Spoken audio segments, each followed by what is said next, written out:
தங்கச்சி பத்தியா அண்ணா என்ன வச்சு உனக்கு தெரியாதா கண்ணா?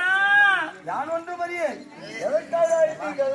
எதற்காக சுத்தி செய்தீர்கள்? ஐயோ ஒண்ணுமே தெரியாது உனக்கு ஆண்டாவையா? நான் ஒன்று மரியே நீ ஆண்டவரா இருந்தா உனக்கு தெரியாதா? அண்ணனுக்கு எல்லாமே தெரியும். ஆமா ஆமா குழந்தையா அன்னைக்கு அறிந்திருந்த மரியாதை போல இருக்கின்றார். அப்படியே பட்ட ஆண்டாவாய் தான் ஆண்டவன். ஒண்ணுமே தெரியாது எதுனா தெரியும் கேட்கிறார் பாரு. உன் தங்கச்சி எதுக்காக இருக்குது? உன் தங்கச்சி அஜ்ஜதே வாசன்